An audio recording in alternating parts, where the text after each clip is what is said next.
Syrian president അസദിന്റെ ഭാര്യയെക്കുറിച്ചാണ് പറയുന്നത്. മരുഭൂമിയിലെ റോസാപ്പൂവ് എന്ന വിശേഷണത്തിൽ നിന്ന് ലേഡി മക്ബത്തിലേക്കുള്ള അസ്മ അൽ അസദിന്റെ മാറ്റം ഒരു സിനിമാ കഥയെ വില്ലെന്നതാണ്. സിറിയൻ വംശജരുടെ മകളായ ലണ്ടനിൽ 1975-ലാണ് അസ്മ ജനിച്ചത്. ലണ്ടനിലെ കിങ്സ് കോളേജിൽ നിന്ന് ബിരുദം നേടിയ ശേഷം തൊഴിൽ മേഖലയായി ഇൻവെസ്റ്റ്മെന്റ് ബാങ്കിംഗ് തിരഞ്ഞെടുത്തു. തുടക്കത്തിൽ അസ്മ ചാരിറ്റി പ്രവർത്തനങ്ങളിൽ ശ്രദ്ധ കേന്ദ്രീകരിച്ചു. യുവാക്കളെ ശാക്തീകരിക്കുന്നതിന് NGO-കളും യുവജന കേന്ദ്രങ്ങളും സ്ഥാപിക്കുന്നത് മുൻകൈയെടുത്തു.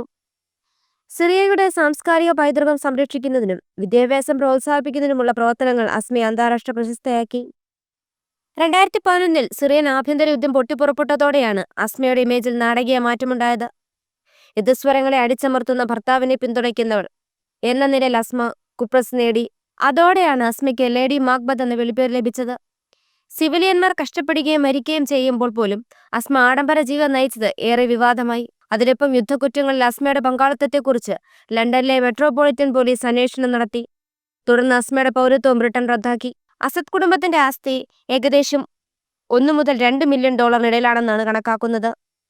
സിറിയൻ ജനത നരകതുല്യമായ ജീവിതം നയിക്കുമ്പോഴാണ് അസദ് കുടുംബം സമ്പത്ത് വാരിക്കൂട്ടിയത്. ഇപ്പോഴിതാ അസദ് കുടുംബത്തിന് അധികാരം നഷ്ടപ്പെട്ട് രാജ്യം വിടേണ്ടി വന്നിരിക്കുന്നു. മരുഭൂമിയിലെ റോസ് പൂർണ്ണമായും വാടിയിരിക്കുന്നു, ചരിത്രത്തിന്റെ കാവ്യനീതി പോലെ.